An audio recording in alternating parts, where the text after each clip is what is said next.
बंधुगण आपण मैंने समस्ते अवगत थे 2024 लोकसभा निर्वाचन में बीजेपी को ओडिशा 21 लोकसभा आसन मध्य 20 आसन मिली से राज्य विधानसभा में दल संख्या गरिष्ठता हासिल कर सरकार गठन करने को सक्षम होइछि। तेबे ओडिशा रे बीजेपी किभली शासन क्षमता को आसिला एवं 21 लोकसभा आसन मध्य 20 आसन दखल करने को किभली सक्षम है आसतु देखा ए रिपोर्ट को।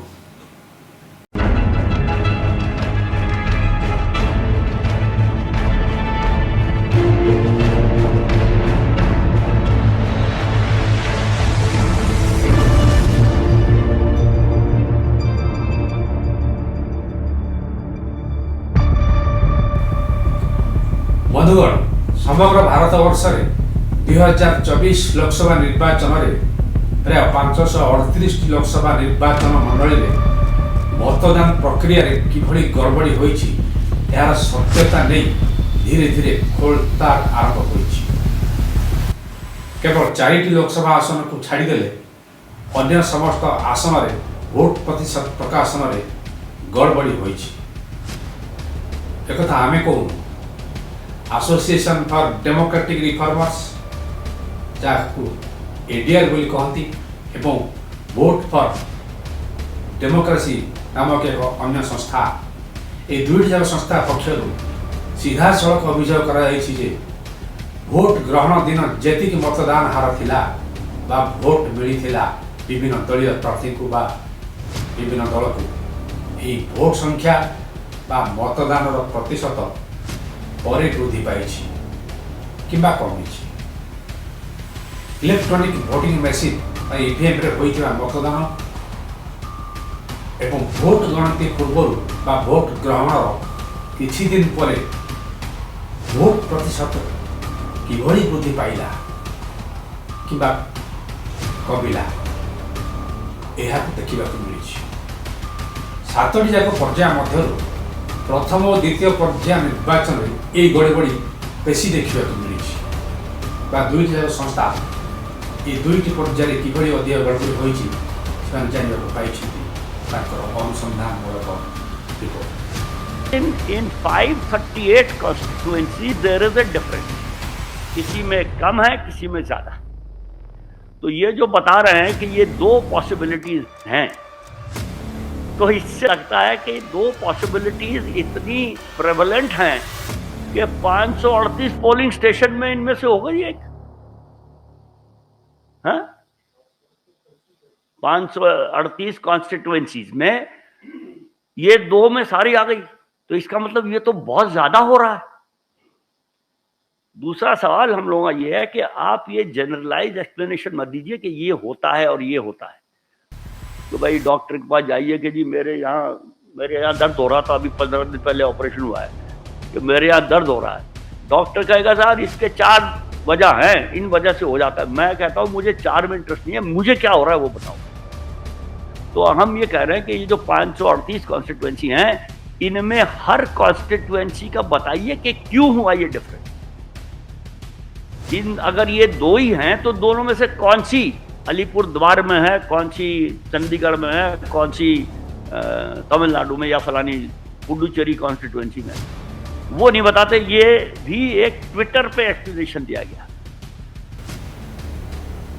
केवल द्वितीय पर्याय अनुष्ठित होइथिबा निर्वाचन में आपण माने जानिथिबे पश्चिम बंग में बीजेपी को 3टी, उत्तर प्रदेश रे 8टी, मध्य प्रदेश रे 6टी आसन में विजयी होइछि बीजेपी। सेही बळे छत्तीसगढ़ रे 3टी, त्रिपुरा एवं जम्मू काश्मीर रे गोटिए लेखा है। यही द्वितीय पर्याय कर्नाटक रे बीजेपी प्रतिद्वंदिता करथिबा 14टी आसन 12टी रे विजय लाभ करछि। सेही बळे राजस्थान रे 13टी आसन बीजेपी 10टी आसन रे जीतिछि। किंतु अन्य पर्याय भोट जदि आम देखा ताले अन्य पर्याय भोट गुड़िक प्राय इंडिया मेंटर अंशीदार दल गुड़िक भल प्रदर्शन कर। भोट फॉर डेमोक्रेसी पक्षर अभियोग होइछि आंध्र प्रदेश और ओडिशा रे मतदान ग्रहण दिन जेतिकी भोट मिलिथिला परे किछि दिनर व्यवधान रे ए मतदान हार आपे आपे बढ़ी जाइछि। भोट फॉर डेमोक्रेसी अभियोग करिछि आंध्र प्रदेश रे भोट ग्रहण बेले मूलतः जेति की भोट पाइथिला बीजेपी यार किछि दिन परे तलकु अधिक 79,469 एवं ओडिशा रे 65,269 खंड अधिक भोट मिली जहाँकि खुद निर्वाचन कमिशन वेबसाइट रे उल्लेख रही आपण मैंने चाहिए भी संख्या को निर्वाचन कमिशन वेबसाइट रे देखा पारे खाली से नुहे vote for democracy पक्षर Andhra Pradesh रे प्रकृत में होता मतदान ठारू शतकड़ा 12.54% अधिक और ओडिशा रे मध्य 12.48% भोट अधिक मिली देखा मिली। दर्शक बंधु साधारणतः 1% कि 2% भोट पाइबा गोटे स्वाभाविक कथा बा साधारण कथा मात्र 12% वृद्धि पाइबा निहाती आश्चर्यजनक कथा। भोट फॉर डेमोक्रेसी पक्षर अभियोग होइछि जे मतगणना समय ओडिशा बीजेपी को यही असमानता कारण अधिक 18टी सीट मिली। आंध्र प्रदेश रे बीजेपी तथा एनडीए को 7टी आसन अधिक मिली। यही भावे यदि आम हिसाब नवा ताले 19 आसन पाइबा को सक्षम होइछि बीजेपी।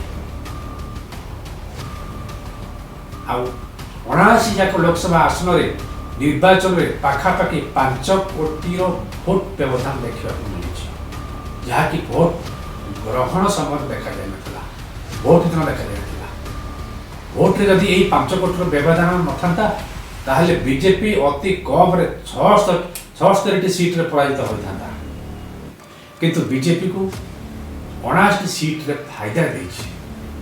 दर्शक बंधु यदि यह न होता ताहले प्रधानमंत्री नरेंद्र मोदी आज सरकार गठन करने को सक्षम हो न थांते किंबा बीजेपी ओडिशा रो 20टी आसन पाइबा को सक्षम हो न थांता। अर्थात बीजेपी वर्तमान जो 240 आसन पाई 161 आसन को खसी आसता। उसी तरीके से 12.5% उड़ीसा में वोट बढ़ जाता है। अब ये कोइंसिडेंस है कि आंध्र प्रदेश में उड़ीसा में भारतीय जनता पार्टी और उसके गठबंधन ने अच्छा किया। अब ये महज कोइंसिडेंस है कि नहीं, ये बात भी आप लोगों के ऊपर मैं छोड़ देता हूं। तो एक तो बात ये सिद्ध हो जाती है कि इन आंकड़ों में अंतर है, जबकि और मैं उस समय भी इलेक्शन में इन्वॉल्व रहा हूं जब बैलेट से काउंट हुआ करता था। मैं आपको बता सकता हूं तब तो पोलिंग के 2 या 3 दिन बाद काउंटिंग हो जाती थी। हम लोगों को फॉर्म्स 17C मिल जाया करती थी। मैं खुद आपको 84 का अनुभव बताता हूं। 84 क्योंकि आज के हिसाब से तो एक समझ लीजिए डायनासोर के युग का टेक्नोलॉजी इस्तेमाल होती थी। हमारे यहाँ पोलिंग हुई, 3 दिन बाद काउंटिंग हुई, अगले दिन उसके 2 दिन बाद जब हम लोगों ने काउंटिंग एजेंट्स को फॉर्म दिए तो हमारे पास पूरा नंबर था, कितनी वोटिंग पड़ गई, कितना उसका वोट था। उस समय खैर ईवीएम मशीन का नंबर नहीं होता था। और जब काउंटिंग से हम लोगों ने रिलेट किया तो पाया कि 99.9% काउंटिंग बिल्कुल मैच कर रही है। तो जब मैनुअल के ज़माने में इतनी हाई तरीके की एक्यूरेसी हुआ करती थी, इलेक्ट्रॉनिक ज़माने में जो जाना जाता है अपनी एक्यूरेसी के लिए, इतना ज़्यादा अंतर हो जाए, कुछ राज्यों में 12-12, 15-15% का अंतर हो जाए, ये अपने में पूरी की पूरी इलेक्शन प्रक्रिया पर सवाल खड़े करता है। यही बड़ी यदि लोकसभा क्षेत्र में ओडिशा देखा बीजेपी को अधिक 20 आसन मिली ताले एठारे विधानसभा निर्वाचन क्षेत्र में कहीं किसी करिश्मा घटि नथिबो। तेरे भोट फॉर डेमोक्रेसी पक्षर ए नहीं बा विधानसभा निर्वाचन नहीं किसी कही ना। बंधुगण देशर हजार हजार बैंक शाखा प्रत्येक दिन ट्रांजैक्शन शेष में अकाउंट गुड़ी को जांच करा जाई थाए एवं जदि गोटी भी टंका जदि एपट सेपट होइथिबा देखिबा मिलता है ताहले बैंक पक्षर यार हिसाब देवा को पड़ी थाए। ठीक से निर्वाचन प्रक्रिया गोटे भोटर व्यवधान रहिले निर्वाचन आयोग यार उत्तरदायी रहिबा आवश्यक। मात्र से भली होई नै। आपनकर मन थिबो प्रथम पर्याय भोट अप्रैल 19 तारिख रे अनुष्ठित होइतिला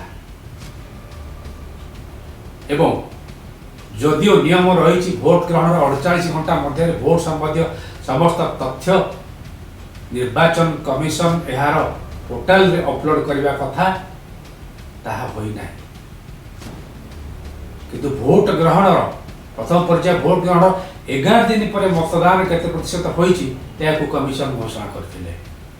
सेही बेले द्वितीय पर्याय निर्वाचन रे मध्य जो तारीख थिला से तारीखर 4 दिन पर भोट प्रतिशत घोषणा करा जायतिला। एहिटारे ही संदेह उठुची।